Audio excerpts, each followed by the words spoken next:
नमस्कार. आपलं स्वागत आहे. आयकॉन स्टील प्रस्तुत बिल्ड आयकॉन या उपक्रमामध्ये आम्ही आलो धुळ्यामध्ये आणि माझ्यासोबत आहेत इंजिनियर भरत पांडे सर. मागच्या 10 वर्षापासून ते या फील्डमध्ये काम करतायत. जी. रेसिडेन्शियल प्रोजेक्टमध्ये काम करतायत. त्याच्याचबरोबर अनेक मंदिरांचंही काम त्यांनी केलेलं आहे. तो या सगळ्या संदर्भात त्यांच्याशी गप्पा मारणार. अगदी. सगळ्यात पहिला प्रश्न तोच आहे की तुमचं शिक्षण कुठलं होतं, म्हणजे शाळा, Yes. कॉलेज आणि सिव्हिल इंजिनिअरिंग सारखा अवघड विषय का निवडला? सर्वात प्रथम बोलायचं झालं तर सिव्हिल इंजिनियर हा अवघड अजिबात नाही. ओके. म्हणजे अशा अँगलला मला विचारायचं होतं की आयटी वगैरे फील्ड हे जरा चांगले आहेत, कॉम्प्युटर एसी वगैरे असतं आणि इथं ऍक्च्युअल काम करावं लागतं. मी ऍक्च्युली माझं स्कूलिंग जे झालेलं आहे ते चावरामधून झालं. बरं. ती नुकतीच मी सेकंड बॅचच होतो, म्हणजे हो हो. तर आमच्या अगोदर 1 वर्षापूर्वीच त्यांनी सेटअप केला होता. हम्म. तर तिथून स्कूलिंग झालं. त्याच्यानंतर इथेच SSPPS म्हणून मोठं कॉलेज आहे इंजिनिअरिंगचं. बरोबर. सगळे परिचित इथलेच होते. तर इंजिनिअरिंग करायचं ठरवलं होतं. फक्त माझं कल थोडंसं मेकॅनिकलला होतं, कारण त्यावेळेस एक 12-15 वर्षापूर्वी मेकॅनिकल ही फार बूम होती. बरोबर. कॉम्प्युटरला काही नव्हतंच. सिव्हिल दुसरं सांगायचं का सिव्हिलला बूम आहे. मी ऍक्च्युली कॅपराऊंड मध्ये जेव्हा आपण ऑप्शन सिलेक्ट करतो कोणते कॉलेज घ्यायला, बरोबर. तर मी 10 ऑप्शन म्हणजे 20 ऑप्शन होते पहिले कॅपराऊंडला. तर मी 10 मेकॅनिकलचे टाकले आणि 10 सिव्हिलचे टाकले. अच्छा. हा. आणि लकीली माझं ऍक्च्युली सिव्हिल लागलं. घरच्यांची सगळ्यांची इच्छा होती का मी सिव्हिलच करायला पाहिजे. मी ऍक्च्युली मेकॅनिकलकडे होतो. पण सिव्हिलला लागल्यानंतर मग म्हटलं जळगावला नेमका नंबर लागला. मग इथले सगळे SSPS डीन वगैरे जे आहे सगळे ते ओळखीचे होते, प्रिन्सिपल. मग त्यांना सांगितलं अशा कॉलेजला लागलं आहे. मग ते म्हणे नाही सर, तुम्ही तिकडेच जा. बरोबर. मी करा तिथे. इंजिनिअरिंगला तिथे गेलो आणि पहिल्या वर्षातच लक्षात आलं का मेकॅनिकल समजा केलं असतं तर मी 10 वर्षात सुद्धा इंजिनियर झालो नसतो. सिव्हिल घेतलं तर त्याच्यामुळे सुटलो मी. येस. पण घरच्यांची पण इच्छा होती आणि तुम्ही पण ते केलं. ऍक्च्युली त्यांची इच्छा कशी होती, आम्ही ऍक्च्युली आलेलो राजस्थानहून.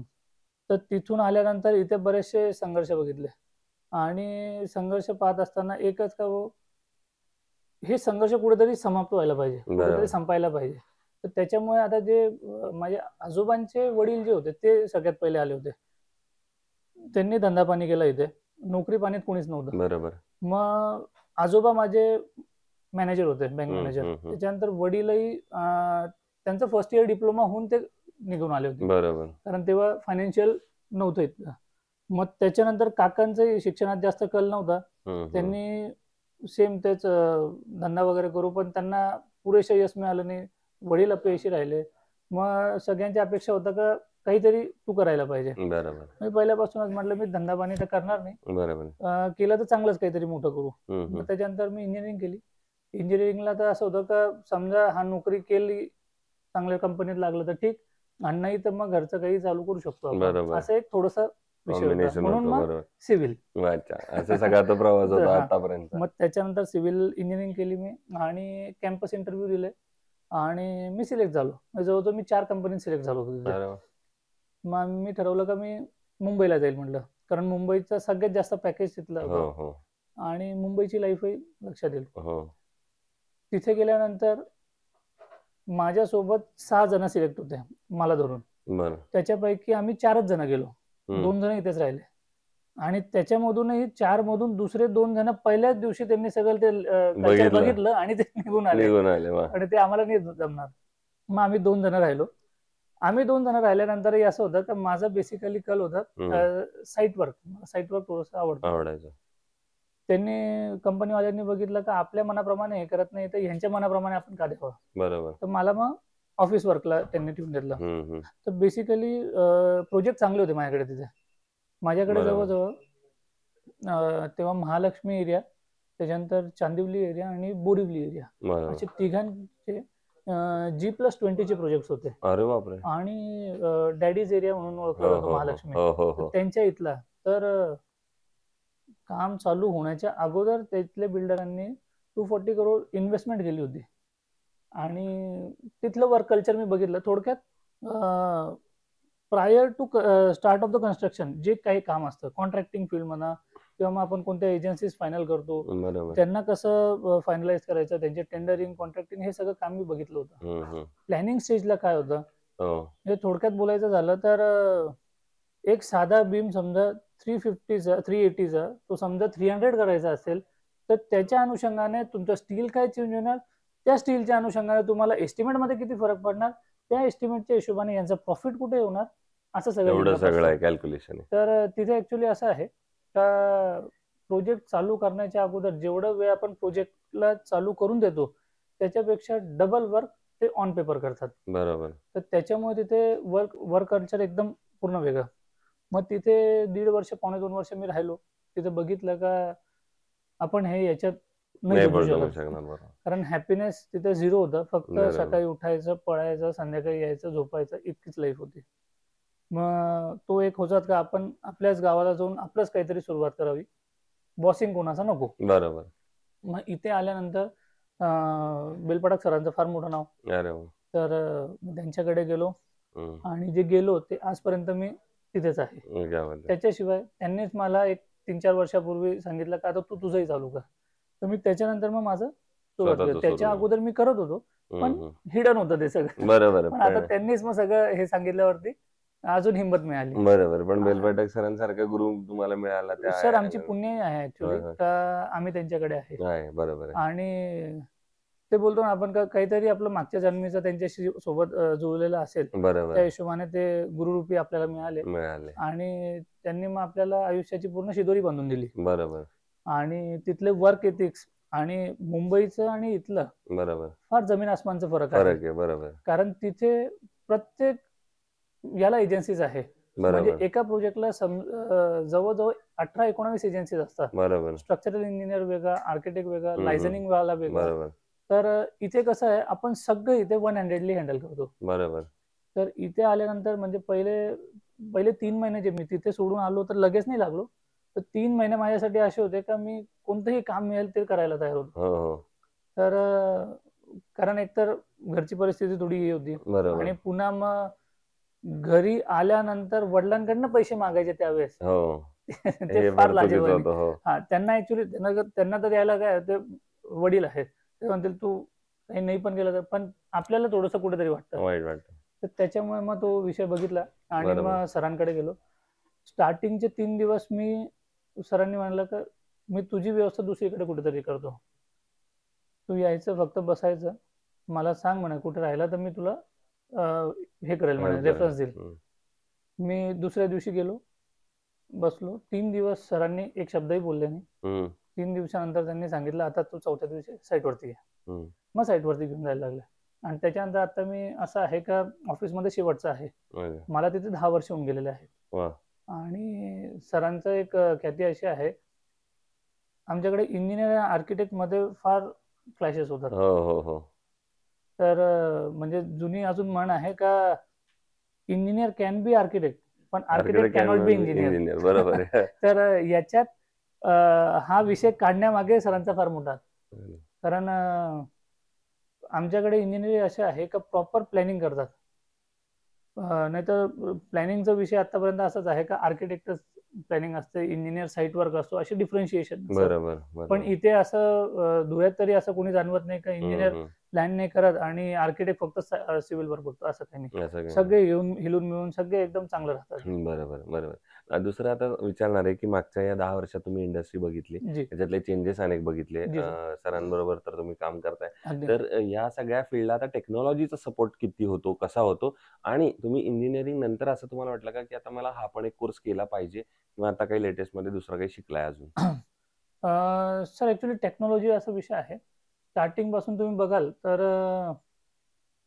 कॉन्ट्रॅक्ट द्यायची पद्धत अगोदर कसं होतं, कन्सल्टिंग. अगोदर आमचे जे सिनियर्स होते त्यांची प्रॅक्टिस ही कन्सल्टिंग वरती फोकस जास्त होता.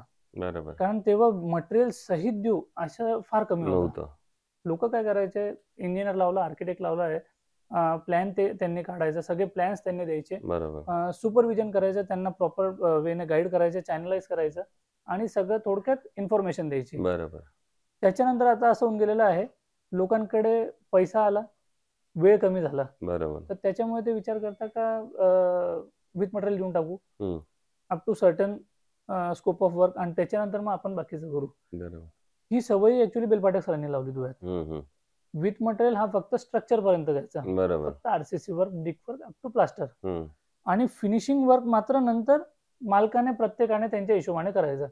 कारण चॉईस आयटम आला चॉईस आयटम आल्यानंतर मग समोरच्यांचे हे नोकझोक वाढतात. चालू होऊन गेले. बरोबर बरोबर तर त्याच्यामुळे अप टू स्ट्रक्चर तुम्ही द्या बरोबर त्याच्यापर्यंत. आणि नेहमी काय करताना स्ट्रक्चर पर्यंत तुमचं जे बजेट आहे ते तुम्ही एकाकडनं कोटेशन घ्या का 10 कडनं घ्या. बरोबर व्हेरिएशन जे येतील ते अप टू 20-40 रुपीजच येतील, बरोबर त्याच्यावरती याच्यापेक्षा येणार. वेगळे येणार नाही. मात्र तुम्ही फिनिशिंग मध्ये गेलात हम्म, तर फिनिशिंग मध्ये असं आहे का ही टाईल तुम्हाला 10 रुपयाची पण मिळेल आणि ही स्टाईल तुम्हाला 100 रुपयाची मिळेल. तुम्ही लावतात का त्याच्यावरती त्याच्यावर फरक. अवलंबून आहे. बरोबर आणि नेहमी त्याच्यावरती क्लॅशेस होतात, तर ते आपण हे करतो. केले पाहिजे. अगोदर ऍक्च्युली मॅक्झिमम मॅन्युअली काम व्हायचं. मी माझ्या लहानपणी बघितलेलं आहे का कोणती शाळेत वगैरे जाताना, स्कूलमध्ये, कॉलेजमध्ये जाताना ते खाली दगड ठेवायचे, वरती सळई ठेवायचे आणि हातोड्याने तोडायचे. हो तर त्याच्यामुळे टाइम पिरियड जास्त खूप लागायचा. लागायचा. आता कटिंग मशीन आहे, बरोबर इझिली तुम्ही कापू शकतात सगळं. बरोबर हाताने ठसायचे. बरेच लोकांचं काम जे स्लॅबवरती जेव्हा होतं ते सळे घेऊन, बांबू घेऊन ठसायचे. आता ऍक्च्युली व्हायब्रेटर येऊन गेलेले आहे. तर त्याच्यामुळे टेक्नॉलॉजी झपाट्याने वाढली आहे. वाढलेले. दुसरी गोष्ट, सरांच्याच ऑफिसमध्ये राहताना मी बऱ्याच वेळा सरांना म्हणजे बोलण्यामध्ये येतं सरांचे, अगोदर आमचं ऑफिस 10-10, 11-11, 12-12 वाजेपर्यंत चालायचं रात्री. यायचा वेळ होता, जायचा वेळ नव्हता. आता मात्र सगळं टाइम टू टाइम झालेलं आहे. त्याचं मोठं कारण असं आहे का ऑटोकॅड आला, कॉम्प्युटर आला. बरोबर अगोदर असं होतं. नाही नाही इकडे बघून अच्छा. तर मोठं कारण तो आला. तर अगोदर असे होते का एक शीट मध्ये समजा काही तुमचं चुकलं तर तुम्हाला पूर्ण शीट तो रब करावी लागायची, पूर्ण बदलावी लागायची. मात्र ऑटोकॅड मध्ये असं आहे का तुम्ही 2 कमांड टाका, इरेज करा किंवा मग कॉपी करा, पेस्ट करा, हे सगळं नवीन होऊन जातं. आणि विदिन अ मिनिट होतं. तेव्हा तुम्हाला पूर्ण दिवस त्या शीट मध्ये द्यावा लागायचा. बरोबर. तर आता तो वेळ बदलून गेली, त्याच्यामुळे फास्ट काम व्हायला लागलं. त्याच्यामुळे आता असं आहे का आपण 2 तास पण एकदम चांगलं काम केलं तर आठवड्याभरापर्यंत तुम्हाला दुसरं कॉम्प्युटरवरती बसायची गरज नाही, असं एवढं काम होतं. बरोबर आहे. तर या सगळ्या गोष्टी आहेत. बरोबर. नंतर या धुळे शहरामध्ये तुम्ही इथले आहात, मुळात मुंबई सारखं तुम्ही बघितले, मल्टी स्टोरेड बिल्ड प्रोजेक्टवर काम केलं, पुन्हा धुळ्यात आलेला. तर मग धुळे शहराच्या विकासाचं विजन असं जर डोळ्यासमोर आणलं तर तुमच्या कुठल्या गोष्टी डोळ्यासमोर येतात? सर, धुळे शहरात आता विषय असा आहे का धुळे शहर हा मुळात जेव्हा आपण सिटी जेव्हा प्लॅन झाली होती, मग धुळे शहर बोलतात का बेस्ट प्लॅन सिटी आहे, तिसरी सिटी आफ्टर चंदीगड, जयपूर आणि हे. बरोबर. तर कॅप्टन ब्रिग्स म्हणून होते, त्यांनी ऍक्च्युली धुळ्याचं प्लॅनिंग केलेलं आहे. बरोबर. प्लॅनिंग करत असताना त्यांनी आजही तुम्ही जुना धुळ्यात आपलं मेन मार्केटमध्ये जाल पेठ विभागात, तर चैन आणि बांबूच्या दृष्टीने त्यांनी केलेले होते. मेन रोड मोठा, त्याच्यानंतर प्लॉट्स, त्याच्यानंतर मागे एक 10 फुटाची गली, कारण तेव्हा टोपलीची संडास असायची, तर मागच्या साईडला हे करायचं. आणि त्याच्यानंतर पुन्हा प्लॉट आणि त्याच्यानंतर मेन रोड. तर गल्ली नंबर 1, 2, 3, 4, 5, 6, 7, 8 असे 10 गल्ल्या आहेत. तर एका टोकावरती तुम्ही राहिले आणि दुसऱ्या टोक्याला तुम्ही बघितलं तर सगळं पॅरलल सिटी दिसते, परपेंडिक्युलर आहे, तुम्हाला सगळं दिसतात. तर तेव्हा जे केलेलं होतं तेव्हा पॉप्युलेशन धुळ्याची काहीतरी 2-3 लाख पब्लिक होती. बरोबर. आज अराउंड 10 लाखच्या वरती आहे. बरोबर. आणि अजूनही तिथली व्यवस्था जी आहे ती आपल्याला पुरते. पण तेव्हा गाडी घोडे नव्हते, मुळात कोणी गाडी आणली तर ते सगळं गावभर व्हायचं का अरे त्यांच्याकडे गाडी आहे, नावानिशी ते बोलायचे अरे त्यांच्याकडे. तर आता ऍक्च्युली व्हेकल्स वाढलेले आहे, पब्लिक वाढलेली आहे, फॅसिलिटीज वाढलेल्या आहेत. तर त्याच्यामुळे त्याच्यानंतर जो डेव्हलपमेंट झाला तो डीपी प्लॅन अजूनपर्यंत रिवाइज झालेला नाही. बरोबर. तर तो ऍक्च्युली रिवाइज व्हायला पाहिजे.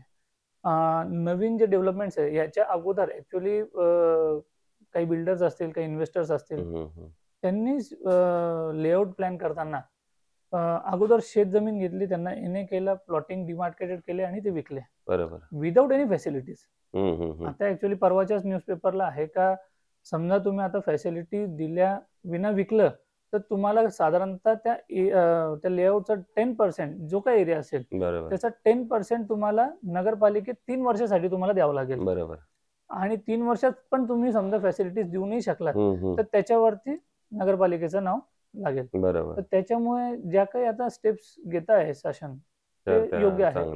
दुसरी गोष्ट, अगोदरचे रस्ते जे होते, आता रस्त्यांचंही म्हणजे काम बरंच चालू आहे, ते भलेही कसे असो पण रस्ते होतात हे महत्वाचं आहे. होय होय बरेचसे लोक जे मित्र परिवार आहे त्यांच्या ओळखीतले आहे, जे झोपडपट्टी वगैरे एरियात राहतात, तर ते म्हणतात सर आम्ही इतके वर्ष विदाऊट रोड काढले आणि आता कॉन्क्रीट आमच्या घरापर्यंत आलेलं आहे म्हणे. बरोबर तर येणं जाणं सोयीचं झालेलं आहे. बरोबर आणि सरकार चांगलं आहे. काम आता जे 45 वर्षात नाही झालं, 50 वर्षात नाही ते झालं, आता होतंय. आता ते हळूहळू होतंय. तर कोणत्याही गोष्टीला थोडस वेळ लागेल, वेळ लागेल बरोबर. पण पॉझिटिव्हली अप्रोच व्हायला पाहिजे तो. क्या बात आहे. दुसरं आतापर्यंत केलेल्या प्रोजेक्ट मधला एखादा आयकॉनिक प्रोजेक्ट सांगता येईल का? आयकॉनिक तर तसे सर मिक्स्ड फिलिंग आहे, बरोबर सगळे चांगलेच आहे. हो पण आता ऍक्च्युली मी राजस्थानमध्ये पुष्करमध्ये, हो पुष्करचा मेळा हो, वगैरे माहिती. लागतो तुम्हाला माहितीच आहे. तर तिथे आमच्या समाजाची एक 105 वर्ष जुनी वास्तू होती. बर तर ती सगळी रिनोव्हेट केली ऍक्च्युली. वा आणि तुम्ही बघाल धुळे मुंबईमध्ये 350 किलोमीटर मध्ये वर्क कल्चरचा फरक आहे. बरोबर तर सेम धुळ्यापासून ते 800 किलोमीटर पर्यंत तो फारच वेगळा फारच आहे. मोठा फरक आहे. तिथे ऍक्च्युली अवेलेबल मटेरियल जो आहे तो ऍक्च्युली तिथे वाळू जशी आपल्या इकडे सँड मिळते तशी तिथे त्यांच्याकडे वाळू वाळू. मिळत नाही. बरोबर तिथे बालू बोलतात त्यांना. तर ती रेत असते ती ऍक्च्युली मिक्सिंगला फार प्रॉब्लेम देते. सिमेंट सेमच आहे पण स्टील कमीत कमी वापरतात. ते स्टील पण वापरतील तर ते स्ट्रक्चरल स्टील जास्त करून वापरतात. म्हणजे फॉर एक्झाम्पल बीम असेल, छज्जा असतील, लिंटेल असेल, सील असेल, त्याच्या ठिकाणी डायरेक्टली सँडस्टोन बरोबर जो एकदम इझिली अवेलेबल आहे बरोबर तर ते वापरलं जातात. अच्छा तर तिथे गेल्यानंतर ते सगळं आम्ही बघितलं. ते 105 वर आता त्यांनी मोठे मोठे इंजिनियर्स तिथले जे होते गव्हर्नमेंट त्यांना सांगितलं होतं, पण ते कोणी करायला तयार नाही. का फार जुनी वास्तू आहे होय होय आणि रिनोव्हेशन करताना नेहमी असं असतं का भीती असते एक भीती प्रकारची. असते. बरोबर हनुमंताची शेपटी आपण जसं बोलतो, हो एक विषय काढल्यानंतर ते कोणत्या विषयाला ती पुन्हा हे होईल ते जाईल ते आपल्याला काही माहित कळत नाही. नाही. बरोबर तर त्याच्यामुळे मी सहज 2 वर्षापूर्वी तिकडे माझं दरवर्षी येणं जाणं असतं. हो तिथे गेलो, तिथले जे आमच्या समाजाचे महामंत्री होते त्यांच्या घरीच मुक्काम होता. मग सहज बोलताना विषय निघाला का पुष्करच्या धर्मशाळेचं आमचं रिनोव्हेशनचं काम काढलं आहे. बरोबर त्यांचं प्लॅनिंग बघितलं. प्लॅनिंग तिथे ऍक्च्युली धुळ्यात किंवा महाराष्ट्रामध्ये जसं प्लॅनिंग होतं तसं राजस्थानमध्ये तेवढं प्लॅनिंगचं क्रेज नाहीये. बरोबर तिथे बेसिकली जो काही ठेकेदार असेल, जो काही कॉन्ट्रॅक्टर असेल, जसं पैसा मिळालं तसं लावायचं आणि करायचं, एवढाच विषय असतो. मग त्यांना मी माझी इच्छा जाहीर केली का माझी इच्छा आहे का मी करावी आणि ती मी ऑनरही करेल म्हटलं. वा 1 रुपये घेणार नाही, यायचं बात जायचं आहे. खर्च नाही, काही नाही. हो कारण हे सांगितल्यानंतर मग त्यांनी सांगितलं हा तुम्ही करा. मी समजा तो बोललो असतो का ऑनरी करणार नाही तर कदाचित मला मिळाली नसेल. मिळालं नसतं. आणि सरांकडनं राहून हेच शिकलो का हो. मंदिरं वगैरे सगळं सरांनी ऑनरी केलेलं आहे. हो समाजाचं काहीतरी देणं लागतो, त्याच्यामुळे आपण काहीतरी पार्ट आपण केलं पाहिजे ऑनरी. तर तिथे मी तेच होतं, म्हटलं ते समाज मंदिर आहे, धर्मशाळा आहे, मी ते ऑनरी करेल. त्याचं प्लॅनिंग केलं. प्लॅनिंग सगळ्यांना आवडलं, काम चालू केलं आणि आता जवळजवळ कम्प्लिशन वरती आहे. वा पुष्कर मेळ्याच्या वेळेस जवळजवळ तिथे 700-800 लोक येतात राहायला. वा तर आम्ही आता तिथे असं केलेलं आहे का जवळजवळ 28 रूम्स एसी आहे, 14 वा. रूम्स नॉन एसी आहे, हो. 2 डायनिंग हॉल आहे, त्याच्याशिवाय एक किचन आहे आणि ऑफिसेस आहे, मंदिर आहे क्या बात आहे. आणि G+3 आहे ती. वा. आणि ब्रह्म मंदिरापासून अवघ्या 500 मीटर वरती आहे. क्या बात आहे. तुम्ही गच्चीवरती उभे राहिलात तर तुम्हाला सगळं ते सरोवर दिसतं. इमिजिएटली त्याच्या मागे अजून एक जागा आहे, तर तिचंही रिनोव्हेशनचा प्लॅन तिथे ऍक्च्युली नवीनच करायचा विषय आहे. तर तिथेही साधारणतः एक डायनिंग हॉल, एक किचन, त्याच्याशिवाय ऑफिस आणि वरती 21 रूमच्या सुमारास येईल. तर तोही प्रोजेक्ट आम्ही पुढच्या वर्षी एक ठरवला आहे का सुरू करायचा. क्या बात आहे. Very तर good. असं एक आहे. Very आणि good. बाकी सरांकडनं मंदिरांचं नॉलेज सगळं सरांकडनं आलं. हो हो तर मंदिरं नेहमी आपण लोड बेरिंग मानतो हो आणि बाकी सभामंडप वगैरे जे आहे ते आपण आरसीसी करतो. लोड बेरिंगचं आयुष्य हा आरसीसी पेक्षा फार जास्त, बरोबर कारण तुम्ही जुने किल्ले वगैरे सगळे बघितले तर ते सगळे लोड बेरिंग होते. आणि आरसीसीचं आयुष्य साधारणतः 70-80 वर्ष असते, तसं 100 वर्ष, कारण स्टील आला का तिथे रस्टिंगचा विषय आला. बरोबर तर त्याच्यामुळे तुम्ही आता हे बघाल स्वामीनारायण मंदिर आहे हो हो धुळ्याला, आणि जेवढी स्वामीनारायण मंदिर आहे सगळे ते सोमपुरा म्हणून एक विलेज आहे गुजरातमध्ये, तिथले ते ऍक्च्युअली लोक आहेत आणि सगळे एका कम्युनिटीचे आहे. ते सगळं they are involve in this construction only. Even Ram मंदिर जे आहे अयोध्याचं तेही त्यांनीच केलेलं आहे.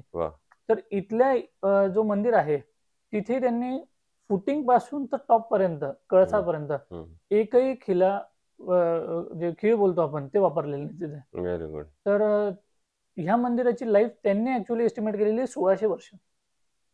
बापरे, 1600 वर्ष म्हणजे विचार करू शकत नाही. आणि इव्हन लोड बेरिंगचे आज शिवाजी महाराजांचे किल्ले जे आता तुम्ही बघितलं 350, 400, 500 वर्षाच्या पूर्वीचे आहे ते चांगले आहे.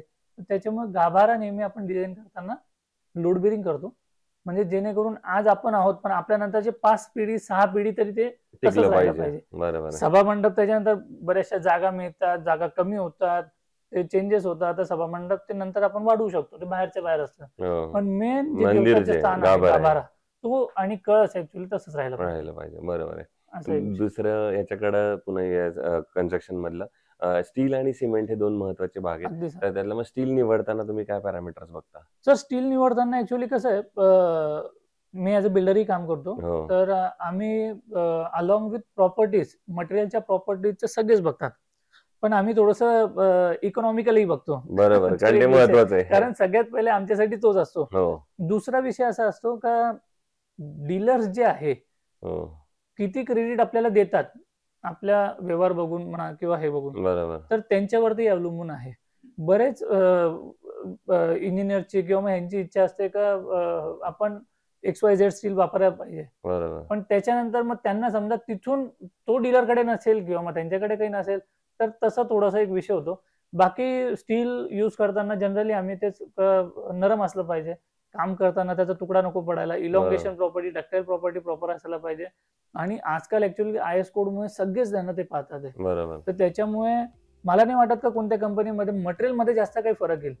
मेनली फरक त्यांचा ब्रँडिंग वरती आणि बाकी इतर जे आहे इकॉनॉमिकल पार्ट, व्यावहारिक पार्ट जास्त जो आहे त्याच्यावरती आहे. बरोबर, बाकी प्रॉपर्टी मध्ये तर काहीच अडचण नाही सर. आणि मग आयकॉन स्टील वापरले का कुठल्या प्रोजेक्टवर? 100% आयकॉन स्टील जवळजवळ आता मी 3-4 वर्षापासून तो वापरतो आहे.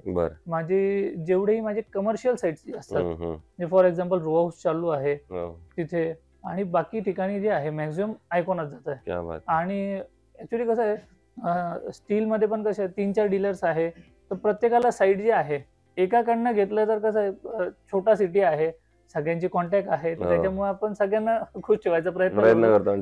थोडं तुमच्याकडनं थोडं तुमच्याकडनं असं करून हे करतो. बरोबर, पण आता सध्या रनिंग मध्ये आयकॉन सगळ्यात जास्त चालू आहे. क्या बात आहे. सो हे होते इंजिनियर भरत पांडे सर, आणि मागच्या 10 वर्षापासून जरी काम करत असले तरी वेगवेगळ्या पोर्टफोलिओवर काम करतात. आणि सगळ्यात महत्वाचं ज्यांच्याकडे आपण शिकतो त्यांच्याकडनं फक्त हे नॉलेज घ्यायचं नसतं, जसं त्यांनी सांगितलं, जसं बेलपाटे सरांचं आहे की आपण समाजाचं काहीतरी देणं लागतो, ही सुद्धा गोष्ट आपण त्याच्यावर शिकली पाहिजे. आणि त्याच रोडवर ते पुढे चाललेले आहेत. सो येणाऱ्या भविष्यात असेच आयकॉनिक प्रोजेक्ट घडावेत 100% याच माझ्याकडून आणि आयकॉन स्टील दोघांकडून मनपूर्वक शुभेच्छा. थँक्यू. थँक्यू. आवाज फार चांगला. हो, थँक्यू व्हेरी मच. चला.